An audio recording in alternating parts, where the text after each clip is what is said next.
énième défaite. Je sais pas à quoi je m'attendais en fait. Je sais pas à quoi je m'attendais. Pourquoi je continue à garder espoir cette saison. L'équipe, bienvenue sur Legacy United. Donc, dans cette vidéo, nous allons débriefer cette fessée 4-1 infligée par Newcastle. Parce que c'est clairement une fessée. C'est une honte. Et vous allez voir d'ailleurs que les consultants, les anciens légendes du club se sont lâchés après le match. C'est inadmissible ce genre de mentalité. Bref, n'hésitez pas à vous abonner, à liker, à commenter. Ça fait toujours plaisir, ça aide aussi au référencement de la chaîne. Donc, bon visionnage à vous.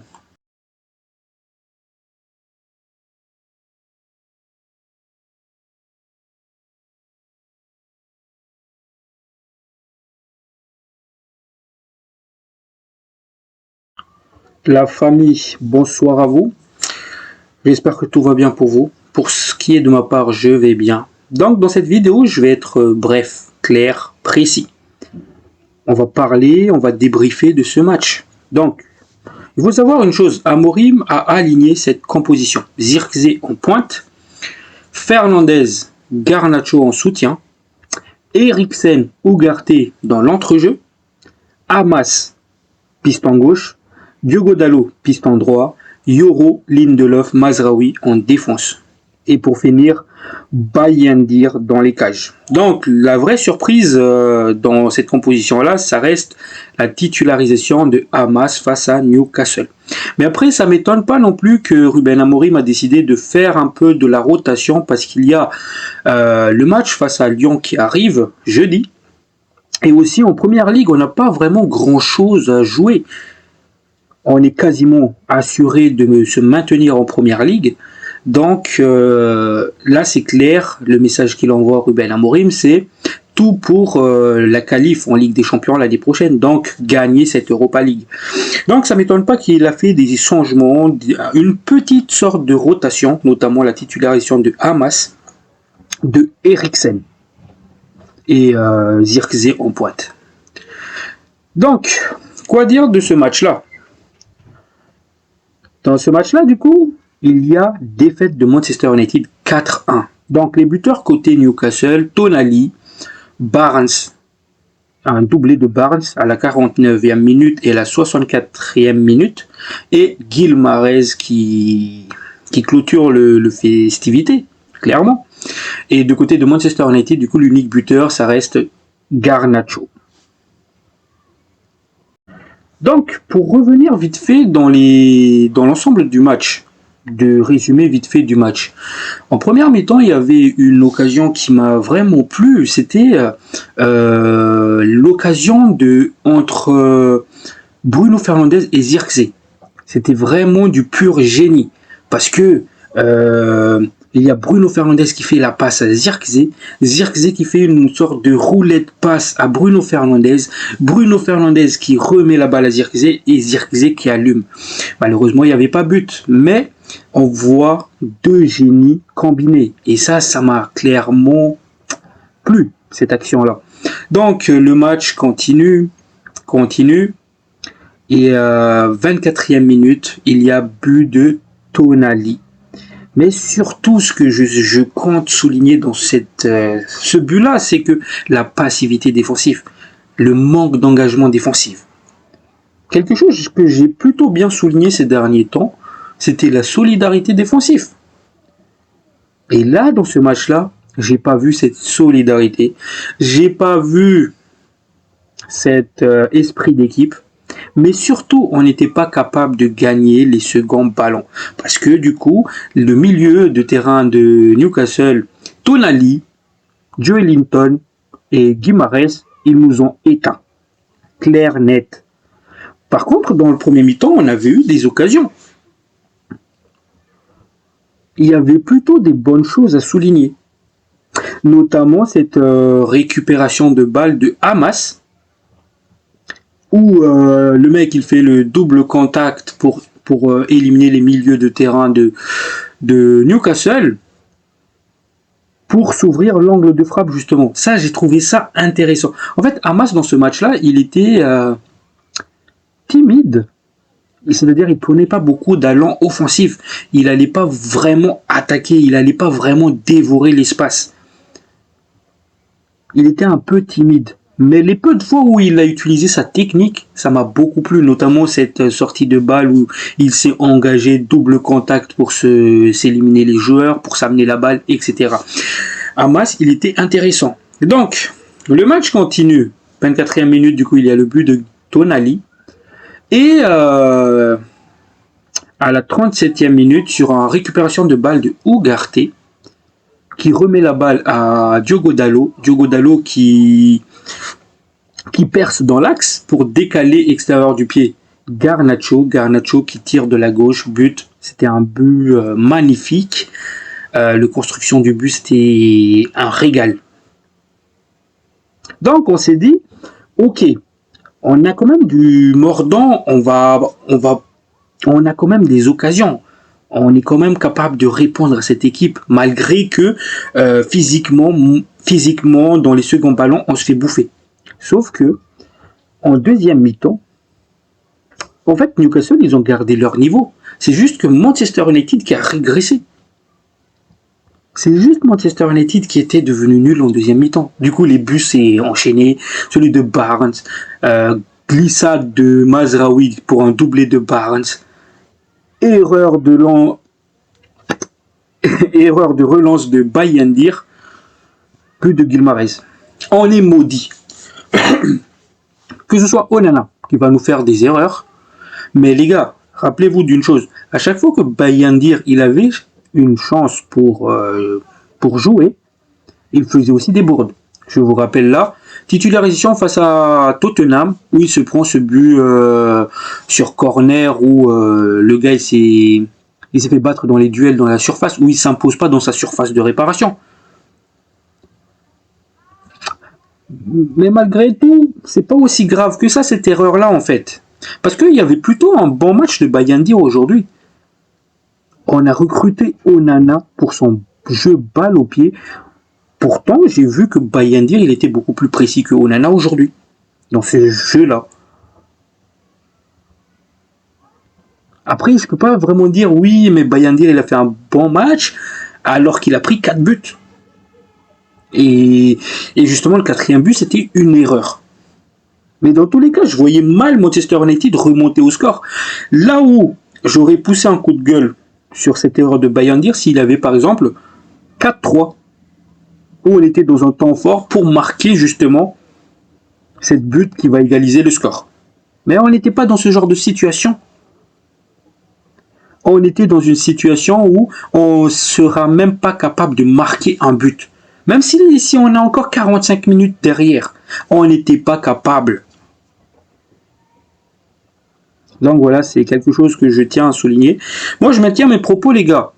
Moi, je ne veux plus voir Onana. Après, on dit que oui, Onana, il n'a pas fait ce déplacement parce que c'est pour le préserver, c'est pour que mentalement il sera prêt, etc. Ça veut dire quoi? Ça veut dire que potentiellement Ruben Amorim va faire jouer Onana face à Lyon. Et justement, cette bourde de Bayendir, ça ne va pas aider les choses. Parce qu'en fait, si Bayendir voulait sa place, il fallait qu'il fasse un masterclass aujourd'hui. Et il n'a pas su saisir sa chance. C'est dommage, les gars. Franchement, quand je dis qu'il y a un besoin de gardien de but à Manchester United, c'est vraiment pressant. Donc voilà. Donc évidemment, les consultants, ils n'ont pas loupé ce match-là. Ils se sont lâchés, notamment à propos de David Ginola. Il porte le maillot de Manchester United comme n'importe quel maillot d'une autre équipe. Il ne respecte pas ce maillot. Une performance comme ça, c'est inacceptable. Et je suis tout à fait d'accord avec lui. Ces joueurs-là, ils ont du talent. À part quelques-uns. Ils ont du talent. Mais ce qu'on a vu, ce qui manquait dans ce match-là, c'était la détermination, c'était la combativité, c'était la solidarité. Qu'est-ce que vous voulez de plus pour nous offrir l'intensité dans un match, pour être au rendez-vous dans les duels? Manchester United, c'est pas une petite équipe. Manchester United, c'est une équipe avec une grande histoire. Vous savez, même si on perdait 4-1 un match, mais si je vois un match avec beaucoup de duels où les joueurs ne se cachent pas, où ils sont présents, je dirais, why not? Manque de chance. Mais non seulement on perd ce match-là, une fessée en plus que ça, 4-1, où on montre nos faiblesses offensives, nos faiblesses dans les pressings. Parce qu'il y a un truc déjà qui me choque dans les pressings, c'est que, par exemple, il y a plusieurs actions comme cela. Un joueur de Newcastle a la balle, par exemple, Trippier. Il y a deux joueurs de Manchester United qui va le presser. Et le joueur, il arrive à s'en sortir.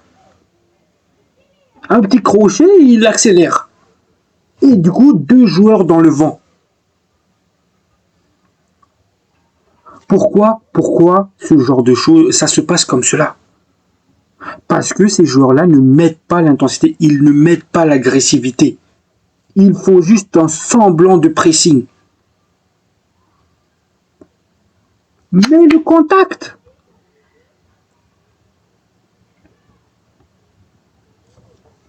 Évidemment, ils ne sont pas dignes de Manchester United. Ils ne sont pas dignes pour représenter ce maillot-là. Ils sont capables de nous faire des bons matchs comme ils sont capables de nous faire les pires. En fait, c'est comme si il vient dans... Est-ce qu'aujourd'hui j'ai envie de jouer ou pas? Ah, aujourd'hui on va jouer à la mode détente. Et après, quand les tensions montent, quand les fans sont en colère, non, aujourd'hui on va bien jouer. Et ils vont nous faire un bon match après. Pourquoi vous n'êtes pas capable de reproduire le même match? Il y a un autre point que j'ai remarqué dans cette équipe, c'est que on est incapable de faire un match plein. Qu'est-ce que je veux dire par là? Ça fait plusieurs matchs maintenant. On n'arrive pas à imposer notre domination en première mi-temps et en deuxième mi-temps. Soit on fait une première mi-temps cata, et par contre on va se reprendre en deuxième mi-temps. Soit on fait une première mi-temps bien et on va faire n'importe quoi en deuxième mi-temps, comme aujourd'hui. Ça, c'est quelque chose que j'ai remarqué dans cette équipe. Est-ce que c'est dû à un problème physique, à une forme physique? Est-ce que aussi c'est dû à une forme mentale? Moi, je pense que cette équipe, ces joueurs-là, ils ont des problèmes de forme physique et mentale. Ils sont trop faibles. Et d'ailleurs, Paul, c'est bien ça. Oui, c'est ça. Roy Keane, plutôt. Il a souligné ce truc-là. Il nous dit, ce n'était pas assez bon en deuxième mi-temps. 14e défaite et on continue de leur trouver des excuses. Il n'y a pas assez de joueurs qui peuvent courir et qui veulent courir. United est une équipe faible physiquement et mentalement. Je m'inquiète pour ce groupe. Il a tout dit. Parce que certains du fanbase continuent à trouver des excuses. Par exemple, Onana. Je prends l'exemple de Onana. Il y a certains joueurs qui sont là à dire oui, enfin certains fans qui sont là à dire oui, mais Onana, ça reste un très très bon gardien. C'est un des meilleurs gardiens du monde. D'où c'est le meilleur gardien du monde. Depuis son arrivée à United, le mec, il a fait 15 bourdes, c'est-à-dire en 2 ans. David De Gea, il a fait combien? En plus de 10 ans, il a fait combien? Il a fait à peine 19. Pourtant, on a voulu le dégager. Je ne sais pas qu'est-ce qu'il a fait Onana avant de venir à Manchester United. Je ne sais pas. Moi, ce que je sais, ce que je remarque, c'est que le Onana de Manchester United est nul. Et certains fans continuent à le défendre. Aujourd'hui, je vais sur X, je regarde un peu les commentaires des fans. Ils sont là, oui, vous voulez dégager Onana, et là maintenant, Bayandir commet une faute aussi. Comme quoi, le problème, ça vient pas de Onana. Je suis désolé, on a juste deux gardiens qui sont nuls, ce sont deux tocards. Parce que quand une a une chance de prouver, il ne le prouve pas. C'est quoi ça? C'est du tocard.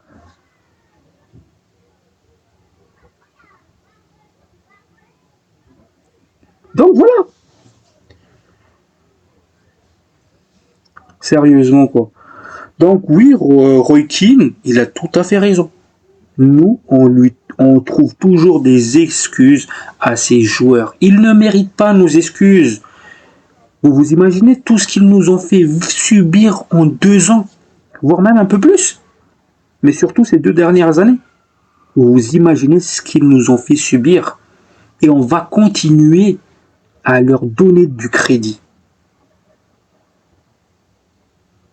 Certaines personnes ils vont dire oui mais c'est la faute à Amorim.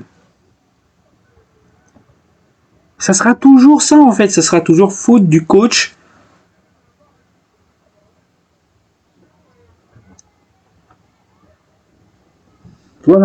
Voilà, un petit coup de gueule de ma part les gars. Comme je l'ai dit encore une fois, je me répète, c'est pas la défaite en soi qui me gêne, parce qu'on n'a pas grand chose, il nous reste plus grand chose à gagner en PL. Mais ce qui me gêne, c'est la forme, ce que les joueurs proposent dans ce match-là. C'est ça qui me gêne. On peut prendre 5-0 du moment qu'ils donnent, ils mettent l'impact, ils mettent l'intensité, ils gagnent les duels. On va juste dire, manque de chance. Mais si en plus il n'y a pas tout cela, et qu'en plus on perd 4-1, et on va continuer à les donner du crédit, non merci. Je suis pas dans ces eaux-là. Voilà. Donc on va direct enchaîner sur les interviews d'après-match. Donc, comme je l'ai dit, on va direct enchaîner sur les interviews. Le premier, ça concerne Zirkzee. On lui demande si finalement Zirkzee sera là contre Lyon pour le match retour. Du coup, Amorim répond, je pense que c'est mort. Et oui les gars, Zirkzee, il était le seul joueur offensif qui m'a vraiment plu. Et je pense même que j'allais dire que ça sera lui l'homme du match, enfin le meilleur joueur de ce match-là côté Manchester United. Parce qu'il a fait des choses ultra intéressantes, il a apporté beaucoup de vitesse, beaucoup de technique, il a tenté des choses, il a pas eu beaucoup de déchets. Et notamment cette action magnifique qu'il avait juste avant sa blessure où je sais pas, il dribble combien de personnes. Il nous a fait du Maradona. Donc blessure de Zirkzee. Je pense que c'est les ischio. Donc j'espère juste que c'est pas trop grave. J'espère juste que il va vite revenir. Donc voilà. Et surtout, il est maudit. On est maudit. Parce que, rappelez-vous, Zirkzee, il est sorti avant la mi-temps face à Newcastle, cette même équipe de Newcastle, au début de saison. Et aujourd'hui, parce que déjà il est sorti, parce qu'il était mauvais dans le match. Mais aujourd'hui, il fait un très très bon match. Cette fois-ci, il sort, mais sur blessure. Donc, je lui souhaite de bien se rétablir. Et aussi, on va se coltiner Rasmus Højlund pendant quelques temps, quoi. Après, je crois pas que ça va être long pour le retour de Zirkzee. Je pense que s'il y a qualification en demi-finale pour l'Europa League, je pense que il y aura potentiellement le retour de... Comment il s'appelle? De Zirkzee, justement. Le point positif, encore une fois, je souligne, c'est que Hamas, je l'ai trouvé intéressant dans ce match-là. Zirkzee aussi. Et la bonne nouvelle, c'est que Hayden Even faisait partie du groupe. Ça va nous faire du bien. Hey, moi, je vois déjà la défense, là. Hayden Even, Lenny Yoro, Mathis de Ligt. Je pense que Mathys de Ligt, il y a moyen qu'il revienne aussi, peut-être pas face à Lyon, mais en demi-finale, il va revenir avec Amad Diallo.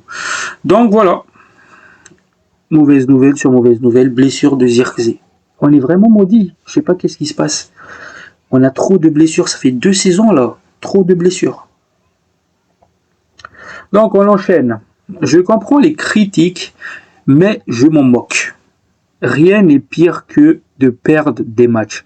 Les gens peuvent dire ce qu'ils veulent, je ne veux pas me défendre. Car si vous regardez notre position en classement, tout est dit. Jeudi, c'est très important, donc je ne me soucie pas de ce que les gens disent. Perdre des matchs est la partie la plus difficile de ce travail. Donc voilà. Comme je l'ai dit tout à l'heure, c'est que Ruben Amorim, il se prépare vraiment pour le match de Lyon, d'où ces changements, ces rotations dans l'effectif.